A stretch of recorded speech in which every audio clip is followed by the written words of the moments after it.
멸망 혹은 심판 이런 말을 들으면 어떤 느낌이 드십니까? 무섭지요. 무섭고 없었으면 좋겠고 하는 그런 마음이 드실 수 있습니다. 그런데요, 무서워할 필요가 전혀 없습니다. 왜냐하면 우리 이 심판이라는 것은 누구에게 임하는 겁니까? 악인들에게 임하는 겁니다. 죄인들에게 임하는 겁니다. 그리고 의를 거스르고 하나님을 대적하는 사람들이 당하는 것이 심판입니다. 근데 심판의 또 다른 면이 뭐냐면 구원입니다. 악인을 심판한다는 것은 뭐예요? 의인을 구원한다는 뜻이죠. 그러므로 심판을 우리가 무서워할 것이 아니라 오히려 어떻게 됩니까? 반겨야 됩니다. 기뻐해야 됩니다. 기다려야 됩니다. 그것이 의인들의 올바른 태도입니다.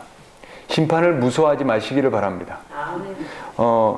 심판을 다른 말로 하면 뭐라고요? 구원이라는 겁니다. 구원. 그렇기 때문에 계시록을 보면 성도들이 심판을 애타게 기다린다는 것을 알 수 있습니다. 보십시오. 계시록 6장 10절 제가 한번 읽습니다. 6장 10절에 이런 말씀이 있습니다. 그들은 큰 소리로 부르짖었습니다. 거룩하시고 참되신 하나님, 주제시여, 뭐 이렇게 되어 있는데, 하나님, 우리가 얼마나 더 오래 기다려야 하나님께서 땅 위에 사는 자들을 심판하시어 우리가 흘린 피의 원한을 풀어주시겠습니까? 순교당하고 고난당하고 박해당하는 의인들은 하나님 빨리 좀 심판하여 주십시오, 그렇게 기다린다는 겁니다. 우리가 여러분 돋보기로 종이를 태워보셨죠? 어릴 때 이렇게 돋보기로 종이를 태워보면 초점을 맞추잖아요. 그런데 요한계시록의 초점이 어디 있는지 아십니까? 지금까지 요한계시록이 계속 전개되어 왔는데, 진행되어 왔는데, 초점이 어디 있냐면, 우리가 전에 이제 칠판을 통해서 보셨지만 처음에 7인을 뗐지요. 인을 뗀다는 것은 두루마리에 봉인되어 있는 그것을 하나씩 떼고 두루마리의 내용이 펼쳐졌죠. 7인을 떼니까. 그 내용이 전달되니까 나팔 불기를 시작했죠. 그 내용은 아마 이제 구원의 때가 가까웠다, 이제 심판의 때가 가까웠다, 이제 전쟁의 나팔을 부르라, 심판의 나팔을 부르라, 아마 그 내용이 바로 두루마기였을 것입니다.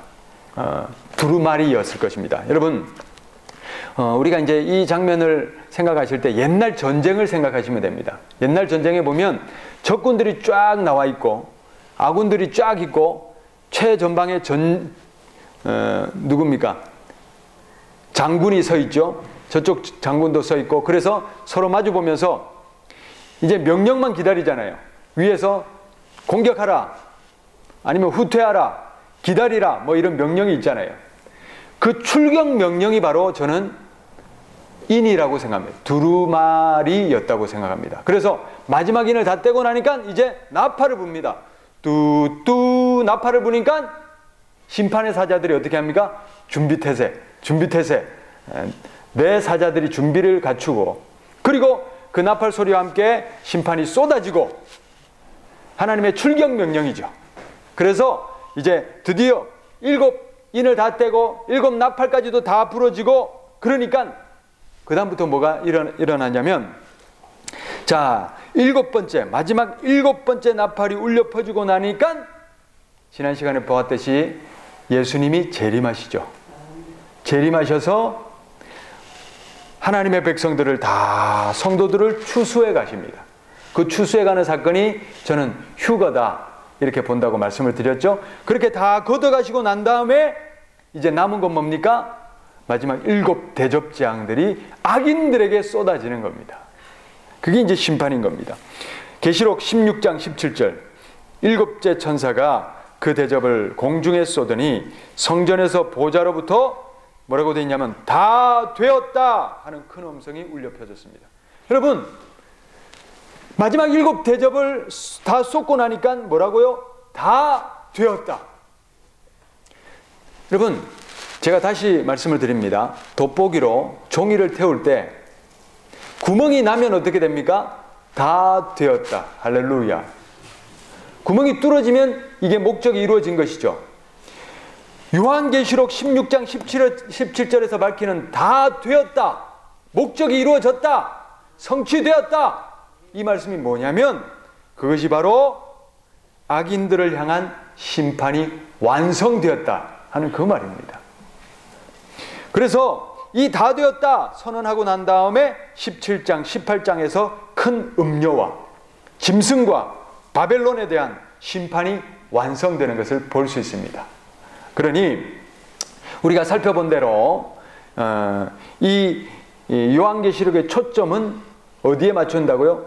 악인들의 심판, 하나님의 심판이, 주 예수 그리스도의 강림하심과 그 심판이 악인들을 완전히 멸하여 버리시는 심판의 초점이 맞춰져 있습니다. 그리고 또 다른 면으로는 그러면 의의 백성들은 이미 추수가 되어 있죠. 그 의의 백성들에게는 어떤 마지막이 이루어지냐면 저 천국에서 어린 양 예수님과 혼인잔치와 그리고 천국을 보상으로 받는 그 상급이 주어집니다. 이것이 바로 요한계시록에 다 되었다인 것입니다. 할렐루야. 심판은 결국 누구를 향한 심판입니까? 악인들을 향한. 그리고 심판의 이면은 뭐라고요? 구원. 그것이 다 되었다라는 말씀 속에 담겨 있는 의미죠. 자, 이제 우리가 이미 살펴본 대로 지금 이제 우리가 앞에 이미 다 말씀을 드리고 결론을 말하고 있습니다. 지금 제가 드리는 이 과정에 대해서 궁금하신 분들은 이전에 제 설교들을 들어보시면 자세히 알 수 있을 것입니다. 자, 결론을 말씀드리면 이제 큰 음료가 심판을 받는데 큰 음료는 바티칸 시티라고 말씀드렸습니다. 교황청입니다.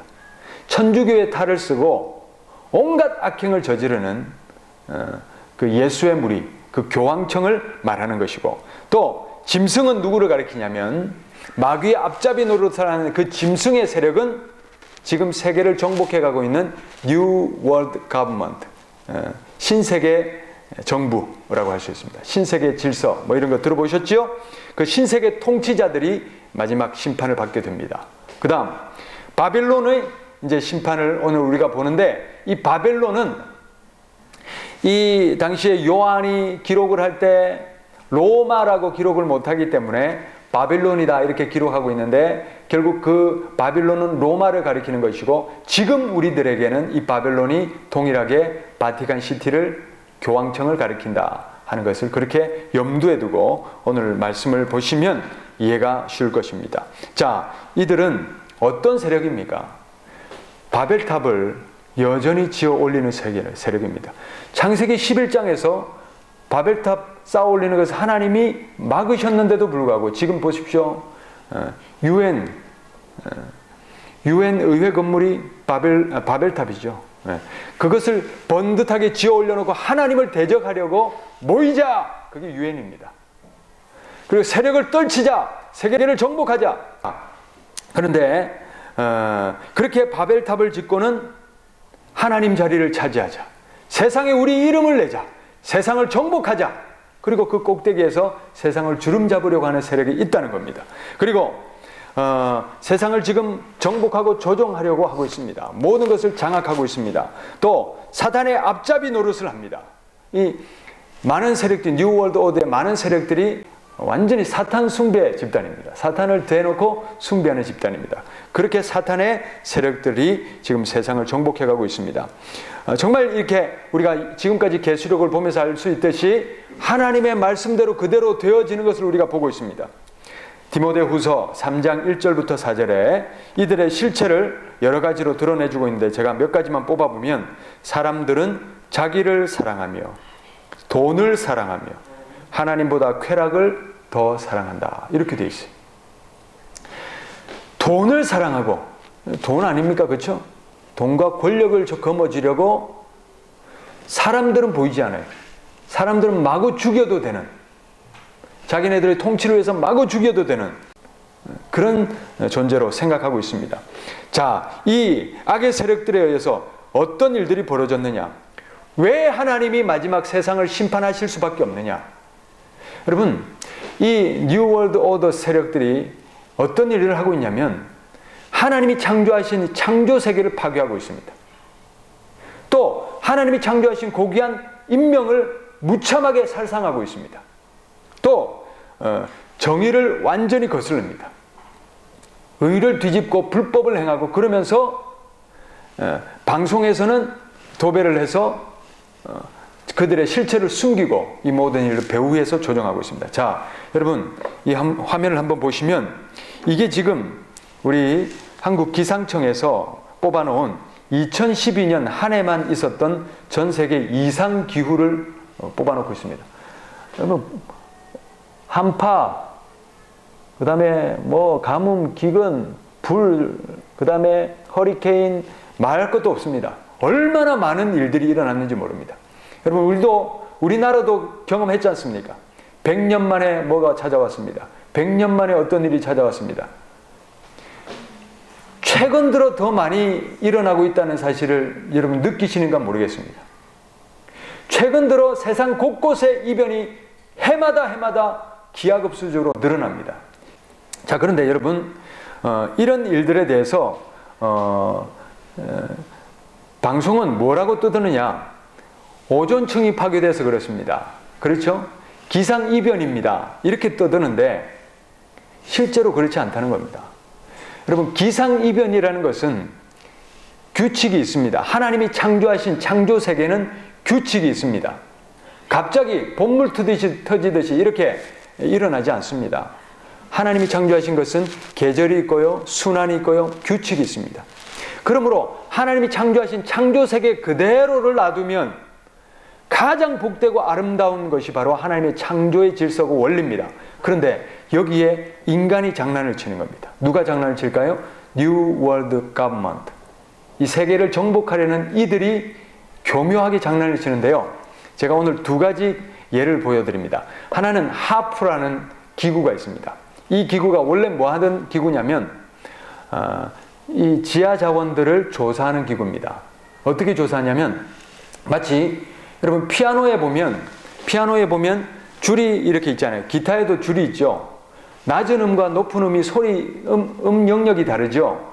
그러니까 이 하프라는 기계를 통하여 30와트 정도의 전파를 쏘아 올린다. 30와트면 얼마 안 되잖아요. 그렇죠? 그 약한 전파를 딱 쏘으면 특정 지층에 딱 울리면 거기에 천연가스가 있다. 이러면 예를 들면 띵 이런 소리가 난다는 겁니다. 전파가 예를 들면. 그리고 석유가 있다 이러면 좀 더 묵직한 소리가 띵 이런 소리가 난다는 거예요. 그러면 이런 것들을 쏘아서 지하자원이 뭐가 있다? 100% 찾아내려고 만든 기계가 하프라는 기계입니다. 그런데 이 기계를 가지고 어떤 짓을 하느냐? 여러분 그렇게 30와트만 쏘면 되는데 수십억 와트를 쏘아 보십시오. 지하 안반에다가. 그럼 어떻게 됩니까? 지각이 흔들리죠. 지진이 일어나죠. 그러면 지진을 마음대로 만들 수 있습니다. 이걸 가지고. 그리고 대기도 마음대로 조정할 수 있습니다. 이게 엄청난 열을 내뿜기 때문에 허리케인 있는 데다가 여러분 태풍이라는 것이 기압의 그 차이 때문에 생겨나는 거잖아요. 거기다가 열만 조금만 가해주면 이 허리케인이 엄청나게 커져 버립니다. 태풍이. 이런 식으로 조장을 하는데 이게 한번 보십시다. 지구온난화, 기상이변, 오존층 파괴. 우리는 이러한 기후변화의 주범이 바로 인간, 즉 인간의 경제활동으로 내뿜는 이산화탄소 때문이라고 알고 있다. 그런데 정말 환경 파괴만이 기후변화의 원인일까? 기후변화를 일으키는 또 다른 것이 있다는데, 이제 하늘에 새겨진 놀라운 미스터리가 시작된다.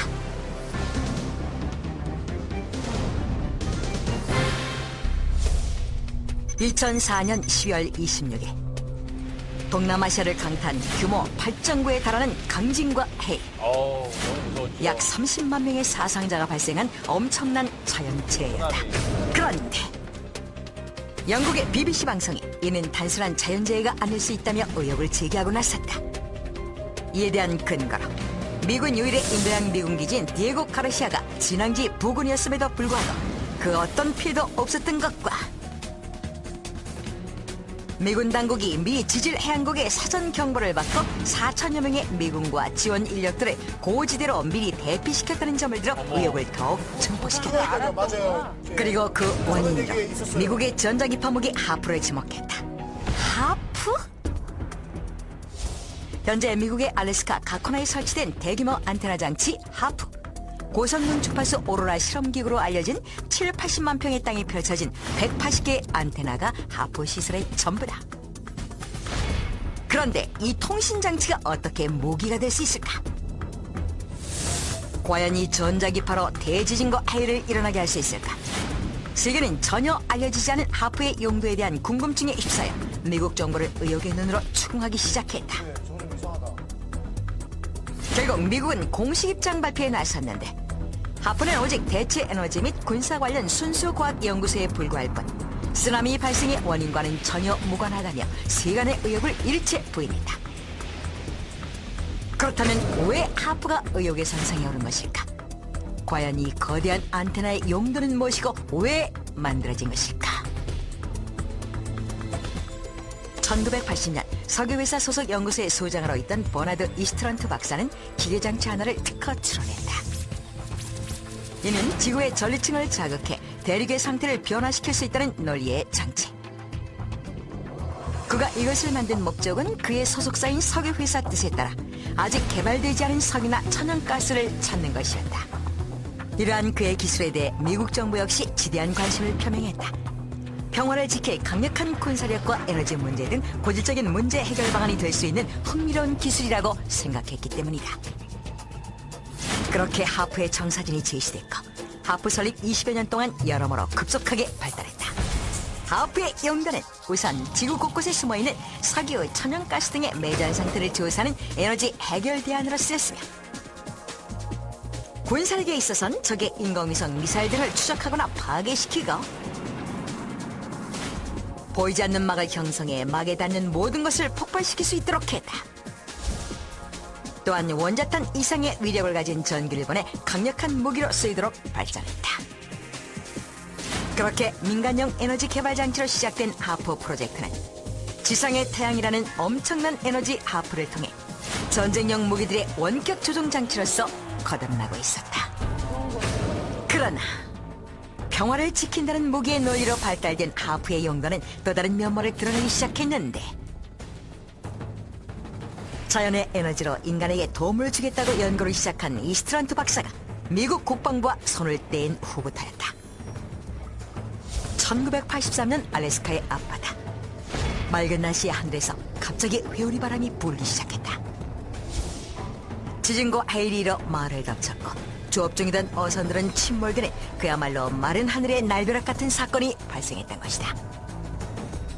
또다시 인간은 자연 앞에 작은 존재였음을 깨닫는 순간이라고 생각했다. 그런데 뜻밖의 사실이 폭로됐다. For a long time now, the United States has been controlling the world's weather. 그의 증언에 따르면 유전 발견에 필요한 에너지 이상의 과도한 에너지를 정부가 사용하고 있다는 것이다. 사실 이번 쇼킹한데요. 그동안 그가 26개 유전들을 찾기 위해 무선 단층 촬영에 쓰인 에너지는 30와트의 빔이면 충분하다고 전했다. 그러나 언제부턴가 국방부가 주관하는 하프, 즉 고주파 활성 극광 연구 계획은 2억 와트를 사용했다는 것. 그리고 이 에너지의 양이 문제가 되는 것은 고주파를 전리층에 쏘는 연구라는 데 있다는 것이다. 이스트런트 박사가 단 30와트의 전력으로 해낸 일에 정부는 왜 2억 와트를 사용한 것일까? 정부의 실험은 어떤 결과를 얻기 위한 것일까? 비록 미국 정부의 의도는 알 수 없었지만 그 결과는 이스트런트 박사를 통해 예측할 수 있었다. 바로 고주파를 쏘이는 전리층을 변이시켜 지구 날씨를 조작한다는 것. 고주파에 의해 지구 전리층이 우주 밖으로 밀려나게 되면 번개 에너지의 100배 이르는 주파가 다시 지구와 충돌할 수 있을 뿐 아니라 대기가 들어올려진 순간 비게 되는 대기 하부가 채워지는 과정 속에서 천둥, 번개, 호부, 폭설, 우박 등 지역적인 기상 패턴이 변화된다는 것이다. Last year, I confronted Heizo Takenaka, the former Japanese finance minister, over why he handed over control of the Japanese financial system to a group of American and European oligarchs. He and his envoy told me that it was because Japan had been threatened by an earthquake machine. I did not believe it at the time. However, when I started exposing some of their doings, I was told by the Japanese security police that because of what I had said on places like Rents.com, that Niigata City was going to be hit by an earthquake. 2 days later, Japan's largest nuclear reactor was the exact epicenter of 2 earthquakes, both 6.8 in magnitude. That was too much of a coincidence for me. So I started doing research and found out about HAARP, H-A-A-R-P. And I realized that they really did know how to make earthquakes. And they do it by shooting a billion-watt microwave into the ionosphere, which is the part of the atmosphere that has a lot of energy in it. That pushes the ionosphere up into outer space, and then it rebounds. And the way it rebounds can cause earthquakes. HAARP can paint designs in the sky, if you will. You know, you can take the beam and move it in any pattern that the scientist who's doing the experiment might want to do.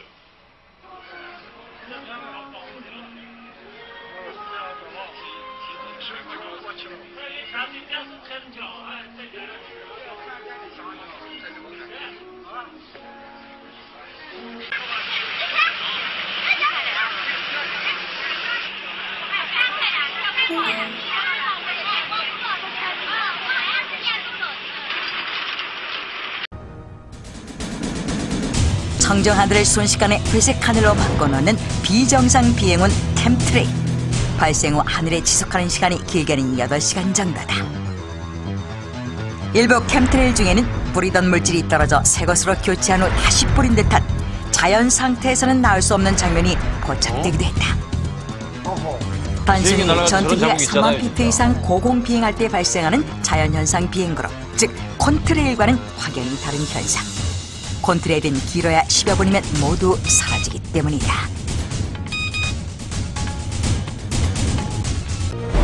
캠트레일. 그렇게 이 구름의 물질들이 하늘에 퍼져나가는 순간 환경이나 인간에게 엄청난 해가 될 수도 있다는 우려가 표면으로 드러나기 시작한 것이다.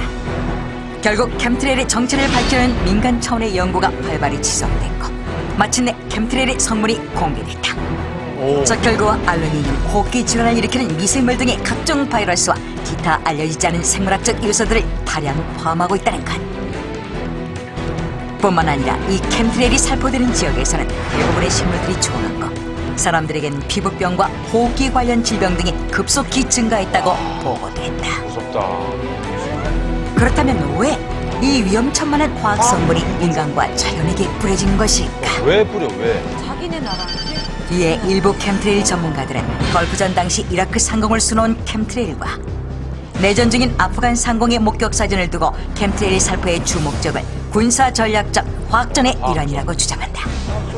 즉 분쟁 지역 내 적의 인구를 대폭 감소시키기 위해 살인구름 캠트레일을 대량 살포한다는 것. 실제로 분쟁 지역의 캠트레일 살포 분포도와 질병 발생률이 비례했다는 증거를 내세워 설득력을 얻고 있다. 화학물이 살포한 거네. 그렇다면 무고한 시민들이 살고 있는 이 민가들에 뿌려지는 캠트레일은 어떻게 설명할 수 있을까? 이를 두고 대다수 캠트레일 민간 연구가들은 너무나도 끔찍한 모종의 계획이 숨어 있다고 주장한다. 일명 신세계 질서. 다시 말해 현재 지구 인구의 60억을 10억 수준으로 줄이자는 것. 지구의 모든 인구를 하나의 통제 밑에 둔다는 일종의 세계 단일화 정부의 여러 계획 중 하나가 바로 캠트레일이라는 주장이다. 늘 접하는 자연의 일부인 줄만 알았던 하늘의 구름. 도대체 캠트레일을 살포하는 자들은 누구이며 진정 그 의도는 무엇일까?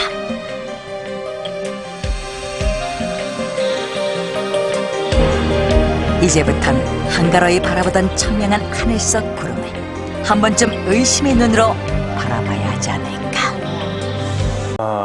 이들이 세상을 끌고 장악하기 위해서는 사람이 많으면 골치 아픕니다. 이 세상은 그들이 지배하는 그들의 계급과 그들을 그들이 노예처럼 부릴 수 있는 소수 노예 계급들만 남겨놓는 겁니다. 지금 우리나라에도 수없이 이걸 뿌리고 있습니다. 서울에서도 사람들이 촬영해서 그런 것들을 많이 올려놨습니다. 그리고 여러분, 결핵이며 이런 질병들 있죠. 이미 우리나라에서 옛날에 퇴치가 됐잖아요. 근데 사람들 그 질병으로 옛날에 우리 못 살던 데 있죠. 그때 그 질병 장질부사, 콜레라 이런 거 걸려가지고 떼죽음 당하듯이 그렇게 죽는 겁니다. 그래서 장기적으로는 건강을 자꾸 악화시키고 암이나 이런 것들을 점점 이제 느리고, 의술이 이렇게 발달했는데 여러분, 지금 의학계에서도 말합니다. 못 잡는 질병은 없답니다. 그런데 안 잡는 겁니다. 안 잡는 겁니다. 그럴 정도로 지금 세상은 그렇게 의학적으로도 발달이 되어 있지만 지금 다시 거꾸로 가잖아요. 옛날 질병들이 다시 다 생기잖아요. 이런 것들이 뭐냐면 인류를 이제 파멸시키기 위한 그런 모든 것들이 이제 조작입니다. 자, 그래서 우리가 이런 것들을 보면 여러분, 뉴 월드 오더 이런 세력들은 수많은 인명을 살상했습니다. 완전한 살인 집단입니다. 그래서 우리가 이 배후에 요한계시록에도 말씀하고 있죠. 짐승의 그 배후에는 누가 있습니까? 사단이 있어요. 사단. 어떻게 이 사람으로서 이런 일을 할 수 있나? 그 배후가 누구기 때문에요? 사단이기 때문에 얼마든지 이들은 사단의 노릇을 할 수가 있는 겁니다. 그리고 전쟁을 일으키고, 지금도 내전을 일으키고 나서는 정부군과 반군 양쪽에다 무기를 팔아먹는 집단이 이 집단입니다. 그래서 전쟁을 조장하고 기후를 또 조종하고 또 테러와 암살 이런 것들을 통해서 또 매스컴을 장악해서 보도는 엉뚱하게 내보내고, 그러면서 베일에 가리게 하고 정의를 거스르고 온갖 불법을 행하고 있습니다. 자, 그렇다면 여러분 보십시오. 이렇게 세상이 이 악의 세력에 의해서, 마귀의 세력에 의해서 장악이 되면 창조 질서가 다 파괴되잖아요. 하나님이 창조하신 고귀한 생명들이 다 살상이 되잖아요. 그러니 하나님이 이 세상을 어떻게 저들의 손아귀에 내버려 두십니까? 그러니 하나님이 이 땅을 재림을 하시고 저들을 심판하실 수밖에 없는 겁니다. 그것이 바로 요한계시록의 말씀입니다. 그래서 요한계시록은 그 심판에 초점이 맞춰져 있다 하는 말씀이고요. 그 이면에는 구원입니다. 이제 모든 악은 하나님이 멸하시고 또 하나님의 구원을 이루어 가시는 계획이죠. 자, 하나님은 이들을 요한계시록 17장 17절에 보면 일정 기간 동안은 그들이 활개를 치도록 내버려 두셨다고 했습니다. 그러나 마침내 하나님은 악인들을 완전히 심판하시고 하나님 나라를 성취하신다. 그렇게 말씀이 알려주고 있습니다. 그래서 이 바빌론의 멸망, 바티칸시티, 교황청의 멸망이 18장에 기록되어 있고요. 그 다음 짐승, 뉴 월드 가버먼트, 이 신세계 질서, 신세계 정부의 멸망이 19장 11절부터 21절 거기에 나오고요. 그리고 마지막 최종적으로 사탄과 마귀의 완전한 멸망이 20장 7절부터 15절에 나오고 있습니다. 이것으로서 마귀와 짐승과 큰 음료, 이 모든 악의 세력들은 완전한 심판을 받고 지옥의 멸망을 당합니다. 이 완전한 심판을 우리가 이제 한 가지씩 살펴보도록 하겠습니다. 다음 시간부터 한 가지씩 살펴봅니다. 자, 여러분, 오늘 우리가 이 말씀 18장 아까 읽었던 20절 말씀을 보면 하늘과 성도들과 사도들과 예언자들이여 즐거워하십시오. 하나님께서는 그대들을 위하여 그 도시를 심판하셨습니다. 이렇게 돼 있죠. 심판이 뭐라고요? 곧 구원이기 때문에 즐거워하십시오. 이렇게 말씀하고 있는 것입니다. 여러분, 하나님께서 성도들의 피를 흘리게 한 악인들을 완전히 멸망시킬 줄 믿으시기를 바랍니다. 우리가 뉴월드 오더 이 세력들을 두려워할 필요가 없습니다. 이들이 이제 세상을 정복해가고 또 베리칩을 심고 온갖 악한 수단으로 장악해가고 그리스도인들을 핍박할 것입니다. 그러나 두려워할 필요가 없습니다. 그들은 잠시 활개를 칠 뿐입니다. 마침내 하나님께서 그들을 심판하십니다. 그리고 하나님의 백성은 구원하십니다. 마태복음 10장 28절 몸은 죽일지라도 영혼은 죽이지 못하는 이를 두려워하지 말고 영혼도 몸도 둘 다 지옥에 던져서 멸망시킬 수 있는 하나님을 두려워합시다. 할렐루야. 여러분 악의 세력들을 두려워하지 맙시다. 그들은 우리 몸만 해할 뿐입니다. 그들은 반드시 멸망합니다. 오직 우리 영혼을 살리기도 하고 죽이시기도 하는 하나님을 두려워하시기를 바랍니다. 악의 세력들이 예수님을 향한 믿음을 꺾어 놓으려고 덤벼들지라도 흔들리지 마시기를 바랍니다. 끝까지 예수님을 향한 온전한 믿음 붙드시기를 바랍니다. 마침내 승리하실 하나님 붙드시기를 바랍니다. 그리하여 심판의 뒷면에 있는 구원의 은혜를 받아 누릴 수 있는 저와 여러분 되실 수 있기를 바랍니다.